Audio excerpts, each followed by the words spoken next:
myself. Oh no, give me that sound. Oh, I gotta go like Cobain. 8 years to the grave, gone insane. My blood got propane. How you gon' go and throw my name with shame? Already cross-faded, making it to the disco. I hate it, and you know how this goes. You framed it, picture painted in my room. This that real life shit. None of Zoom got the scene in it. Make sure you subscribe to All JerCrispy. right. What's up, y'all? It's your host, What's up, y'all? It's your host, the most, the best, the most. JerCrispy. Welcome back to another videos. Who Eagle was the most hurt by South Park? Make sure you like, comment, subscribe, follow our social media. It's gonna pop on the screen. And let's low key see who Eagle was hurt the most by South Park. South Park is actually a funny show to watch, and let's see. This is Paris Hilton. Beautiful, right? Well, this is how the guys over at South Park saw her. Hey everyone! I did a whole lot of partying last night with a lot of different guys. Quite a difference. Obviously, Paris wasn't happy, but she wasn't the only one who got mad.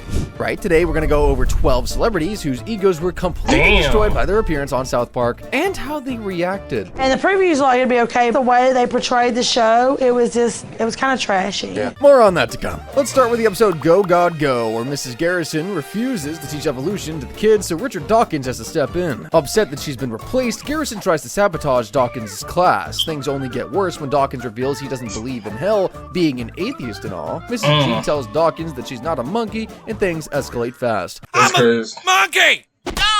Principal Victoria, I was simply trying to make a point to Mr. Dawkins. Garrison is so close to being fired, but Dawkins steps in and says she's just passionate about her beliefs. Things get even crazier when Dawkins invites Garrison on a date after finding her attractive. Famous atheist react when he saw himself on South Park. Well, in a Reddit thread, he said that he's constantly asked about his South Park appearance, going on to say, and I quote, "I'm buggered if I like being portrayed as a cartoon character buggering a bald transvestite."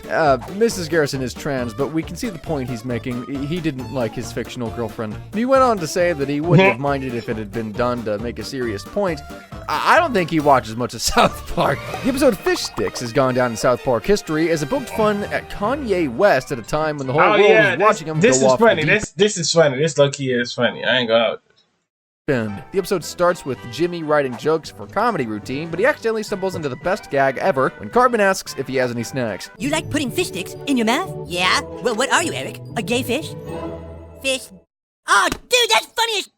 The joke becomes a hit, so much so the comedian Carlos Mencia, who's been criticized for stealing jokes throughout his whole career, starts using the fish sticks gag. Unfortunately for him, people start using the joke on Kanye West, who doesn't get it. There are a lot of people out there making up rumors about me that are malicious and untrue. I'm going to prove I am not a fish. Because I am a genius, I have ascertained that fish have gills. This leads Kanye to kidnap Mencia. As his henchmen believe, he started the rumor. Not funny, I steal jokes, my don't work, I got to piss in a plastic bag, I got no...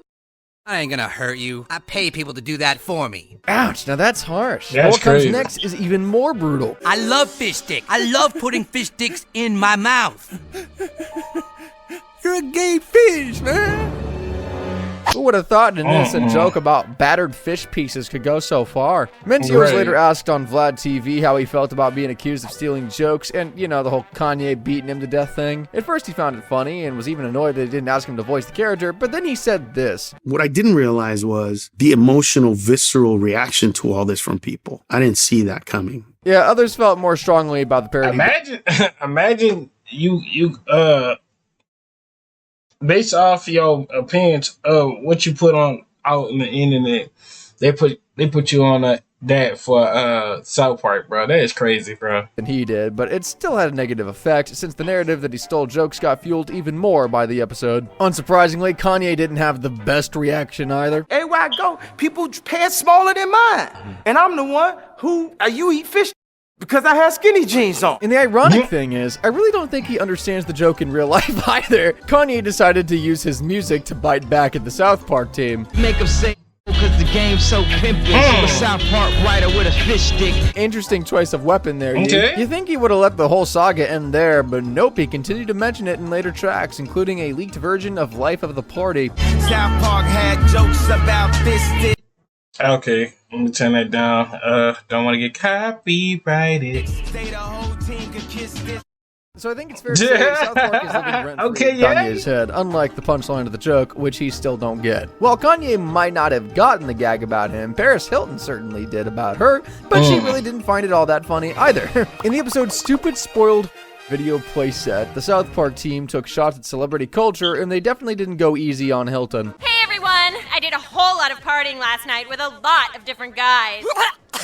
Ugh, something tells me that isn't her breakfast yogurt coming up. Oh man. All the girls in South Park except for Wendy idolize Paris and are quickly to buy her products like skank perfume and a playset that recreates her infamous home video. Yeah, they didn't really hold back. And in fact, they really tried to hit her where it hurts when this happens. I need to get wasted. I haven't had a drink in like 14 minutes. Why is everybody so stupid anyway? Stupid redneck. She later takes Butters as her new pet, even putting him in a bear costume and renaming him to Mr. Biggles. Paris even offers his parents $250 million to buy him, and they agree. Poor kid never gets a break. Luckily, Mr. Slave comes to the rescue and tries to persuade the girls not to idolize Paris Hilton, which leads to what we'll call the s'more-off, just so we don't upset YouTube.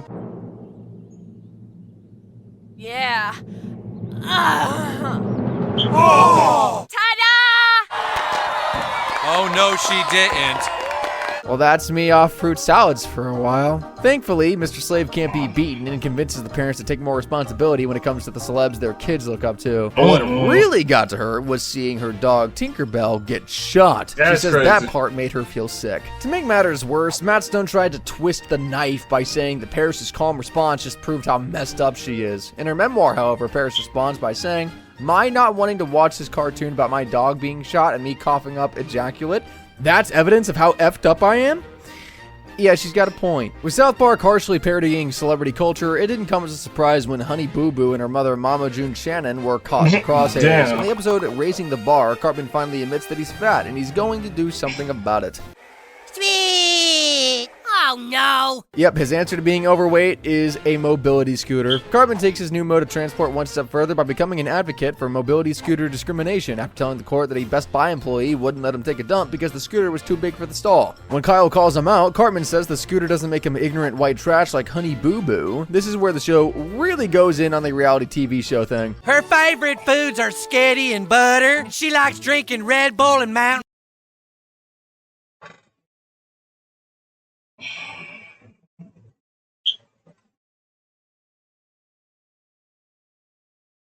Lord, bro. I don't even pray that for my enemies, bro. I ain't even got nothing to say, bro. That just, bro, and at this point, bro, just seeing this, looking at this whole thing, bro, like, this not even a joke. Joking time to matter about that one, bro. I'm going with that one. Dude, I'm only 6 and I've already had 3 heart attacks, girlfriend. I don't think they could have designed them any more unflattering. But that's not the only time the pair shows up in the episode. At one point, June and Boo Boo go to a farm to choose a pig. It's not to eat, though, but so Boo Boo's feeling heart can be replaced by a pig one. This is not here. You want this one? I want that one's heart. It looked at me funny. If that was me, I wouldn't be able to look at bacon the same way ever again. So after seeing herself and her daughter portrayed as food-obsessed redneck slobs, Mama June's reaction when TMZ asked her about it is pretty much what you'd expect. I mean, some of them are kind of funny. South Park, me being a big person, I didn't take offense. It just didn't portray that show as a show that I would want to be on to begin with. Yeah, she hated it, and even threw shade by saying it's a show she wouldn't want to be on. When a reality TV personality doesn't want attention, you know it's what happened to MTZ Live? What happened to that? She later goes on to say this. And the previews like it'd be okay, but just the way they portrayed the show, it was kind of trashy. Yeah. We're just gonna leave it at that. Ironic? Not for me to say. Next up is Rob Schneider, who's appeared in several South Park episodes, even becoming Kenny at one point after he eats the pot roast that contains his soul. But before he was possessed by Kenny, he was poked fun at in the episode The Biggest in the Universe. During a flight, Cartman, his mom, and Chef watch a movie commercial making fun of all the insane roles the actor has done. Rob Schneider is a stapler, and he's about to find out that being a stapler is harder than it looks. Turn that into a horror movie and they got a hit in their hands. But that wasn't the only time Schneider showed up in this episode. He's about to become a carrot. I'm a carrot. It's 24 karat comedy. Schneider is a carrot. Rated PG-13. He looks more like an Oompa Loompa having a really bad day, if you ask me. Now, I think we can all agree that he got off pretty lightly. In fact, Rob himself agrees. And my friend, like Matt Selman from The Simpsons, a genius writer, said they could have been meaner, you know? Yeah, after checking out some of the other entries in this video, that's definitely true. But what did upset Schneider wasn't the portrayal, it was how people wanted him to feel about it. But I just remember, like, how people wanted that to hurt you. Exactly. You know what I mean? They wanted to. Absolutely. Did it make it? Did it bleed? Yeah, that says a lot more about how toxic people can be rather than the gag itself. But Schneider isn't the only comedian who became the joke. In the episode, Cartman's mom was a dirty style. Stan and Kenny decided to skip school to check on Cartman, who didn't show up at the bus stop. But what they find is more disturbing than anything they could have imagined. I think we better get help. Really? Oh, wow, Eric, you are the coolest guy in the world. This is tremendous, too. Well, at least Cartman's found people who like him now. It turns out Cartman is acting up because he wants to know who his father is, but unfortunately, Cartman's mom can't quite answer the question. Turns out, she's had quite a few friends back in the day. Your mother is what we Native Americans refer to as bear with wide canyon. What do you mean? Doe who cannot keep legs together. Huh? Your mom's a... First, he thinks his dad is Chief Running Water, but it turns out Cartman's mom had slept with pretty much every single person in South Park, including Mr. Garrison. While this is all going on, the kids watch their favorite show, America's Stupidest Home Videos, hosted by Bob Saget. Hey, I just flew into the studio. Boy, are my arms tired. Bob Saget. This guy sucks. And to get that material from Christmas crackers? Saget's roasting doesn't end there, as the gang later watches the next episode. Oh, I'm a little dog. Oh, but I've got to put a hat on my master's head. After this episode aired, Saget was asked what he thought of his cameo. That shit not even funny. God damn, she laughing it too hard. Fake ass tears. God damn. To which he said this. I come out and I look like, Beavis and Butthead meet Frankenstein. We hated that show, America's Funniest Home Videos. It was pandering, dumbing down America. And then my daughter's like, they're not wrong. First roasted by South Park, then his own daughter. While he seemed to take the jabs about being an awful comedian in his stride, he later went on Reddit and said he liked that Stan's grandpa found him funny. He also said the portrayal hurt him, but felt good at the same time, like most of his relationships. Whatever that means. Cartman's Jennifer Lopez hand puppet has become infamous over the years. She was introduced in the episode Fat Button Pancake. Bro, I saw this during freaking senior trip, and it's always bring me back. Senior trip during Panama, bro. Oh my God, son.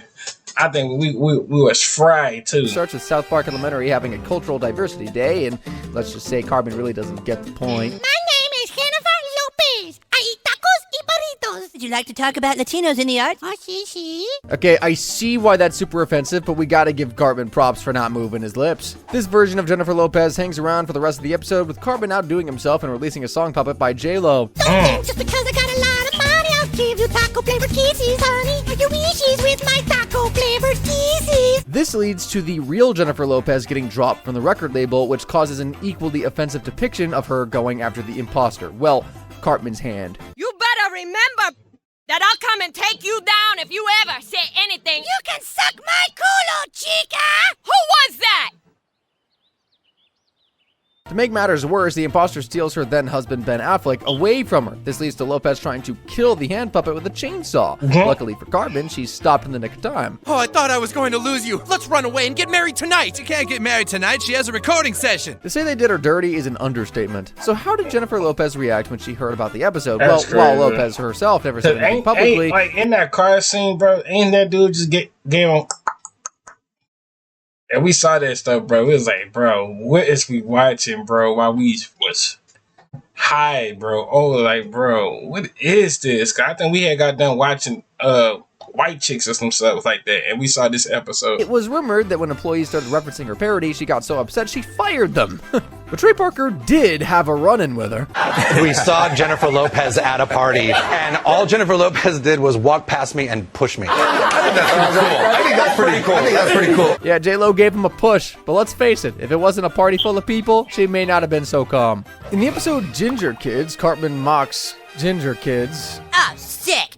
Gross! Ginger kids are born with a disease, causes very light skin, red hair, and freckles. Ah, nasty! Yeah! This disease is called gingivitis. If that wasn't harsh enough, he also claims that they have no souls. So to change his horrible take, the gang decides to sneak into Cartman's room and turn him into a redhead. Ah! I'm ginger! Oh my God, Eric! Help me! Help me! me! Well, that's kind of an overreaction. Looks more like strawberry blonde to me. The rest of the episode follows Carbon trying to live as a ginger. It's like some kind of curse or something with him being treated just as meanly as he's been to others. This leads to Carbon starting the Red Power Group to stand up against ginger discrimination. We true gingers are furious that the role of Annie is being minimalized. What harm do you believe this actress is doing to the true red-haired community? Isn't ginger! In classic Cartman fashion, he takes things way too far and sets his new group on the non-ginger kids, causing chaos. Yeah, I'm tripping. Did I hear something, cuz? Did I hear something, man? Oh! Okay, hair color aside, that would be terrifying. Later, Kyle tells Carbon what they did, forcing the leader to call off the mob, only to save his own bacon, of course. So understandably, redheaded people were offended by the episode. It really irritates me that South Park would say that red-haired people don't have souls, okay? Because we do have souls, alright? And he wasn't the only one. But it was never something in America. People never knew what a ginger was. Episode of South Park ruined my life. Really? Yeah, man. Oh. Yep, Ed Sheeran said it ruined his life after being constantly mocked for his hair once the episode aired. That's but crazy. saying it ruined his life might have been a bit of an overreaction, since later he went on to say this. I love South Park, and I hope if I'm ever on South Park, them taking the piss, I hope I'm allowed to voice my character. It's very offensive. Yeah. I would love to voice my character. Or is he just trying to get face to face with the South Park guys to get his revenge? I guess we'll never know. Next up, we have Tom Cruise, a guy known for his eccentric outbursts, and when he appeared in the episode Trapped in the Closet, he really didn't hold back. The episode starts with Stan running into some Scientologists, and when they offer him a free test, he takes them up on the offer. You are one messed up kid. Huh? Yeah, I'm afraid that you are completely miserable and totally depressed. I am? I didn't know that! Well, if some random guy you met on the street tells you that, it's gotta be true. Luckily for Stan, all he has to do is pay the $240 to join the church. Bargain! Turns out that Stan's thetan levels are the highest they've ever seen. They believe the founder of the group has returned. There he is! Thank you for returning. He's wonderful. He's wonderful. Does this mean he can get a refund on that joining fee? Eventually, Tom Cruise, an outspoken follower of Scientology, turns up to meet the great founder, but it does not go well. Haven't you enjoyed my acting? Which film did you like best? I mean, you're not like as good as Leonardo DiCaprio, but you're okay, I guess. What? I'm a failure in the eyes of the prophet. Ah! Hey!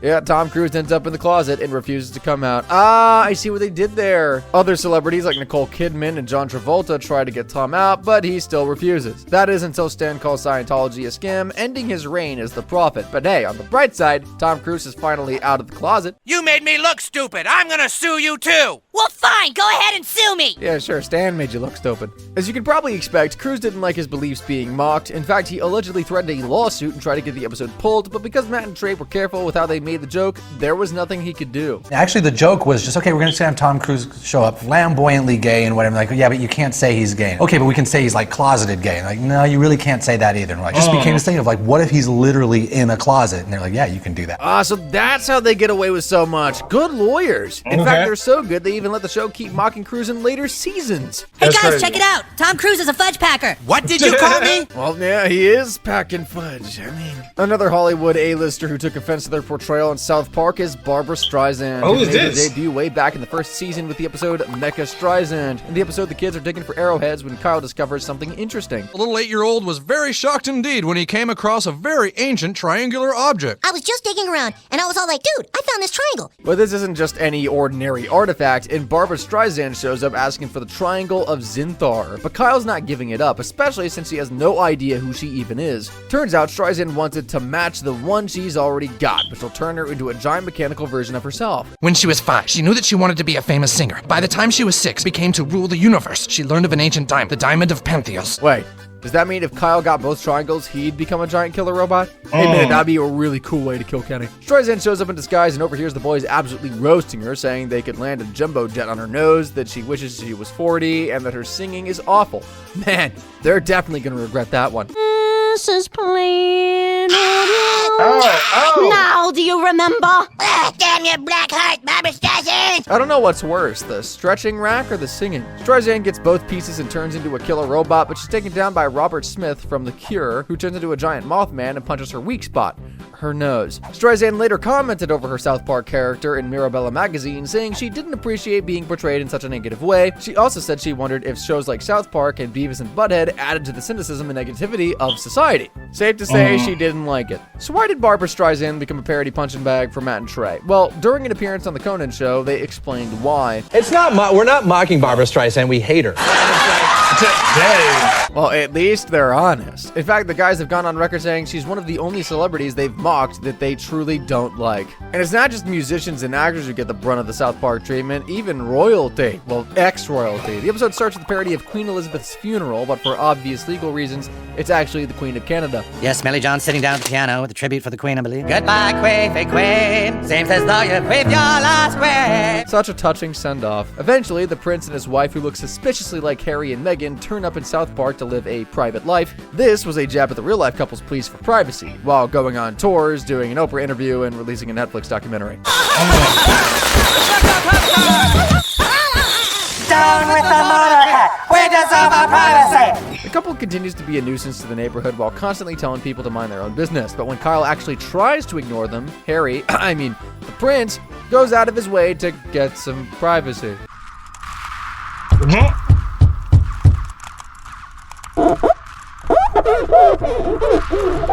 I guess it's not just the royal reputation he's left a smudge on. The episode hits headlines soon after. Ain't no way dude about to be doing that to my window, bro. I promise you. He would probably easily would have got shot in the lowest that kidney out. I had to shoot you in your kidney, guys. With Meghan reportedly releasing a statement. According to reports, Meghan Markle was, quote, upset and overwhelmed by her portrayal in a cartoon. They went on to say that their popularity in the U.S. has dropped. In fact, they became more disliked than Prince Andrew. Ouch! It was also reported that Meghan was planning on suing the South Park creators. Get in line. Would we go down a legal route? Should we go down that? But given that Harry and Meghan seemingly love any interaction regarding a legality, this wouldn't be out of character. My advice to you, Meghan. All right, now, I don't even fuck with the news like that. God damn. On to the next one. Gets upset about their depiction on South Park. In the episode Hell on Earth, Satan is preparing a huge Halloween party on Earth where everyone in hell is invited, along with some living celebrities. This is my night! And at midnight for dessert, I'm thinking over here, we bring out a huge chocolate fondue fountain. They've got day release in hell, who would have known? It's time for the big shindig. Everybody who's anybody in hell is invited to the party. Can you hear me now? Everyone quiet! The man of the night, Satan! Oh boy, Princess Diana and Hitler partying together? That sounds like the start of a very bad joke. Well, a ton of deceased famous people appear in the episode, including Ted Bundy, Gandhi, and Biggie Smalls. What a trifecta, by the way. One of the guests was especially shocking, considering he had only died a few weeks earlier. Hi, listen, dude, the whole crocodile hunter thing, it's just a little soon. I mean, he just died a few weeks ago, and it's just not super cool. You gotta leave. But it's me, Satan. I am the crocodile hunter. Oh, but then, dude, no costume. Sorry, you gotta go. I thought we were friends! I'd say they're going to hell for that one, but with the parties they must throw down here, it doesn't seem too bad. When Steve Irwin's wife, Terry, heard about the cameo, she was far from impressed. In fact, she said it devastated her and that she was scared her two young children at the time would see it. She also said the gag had no clever elements.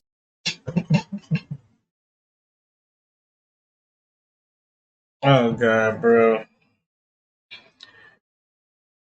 Hope y'all enjoyed this video. Make sure to like, comment, subscribe, follow our social media, pop on the screen. See y'all when I see y'all. Lay y'all to the bottom of my heart. We're on the road to 300 and I'm out.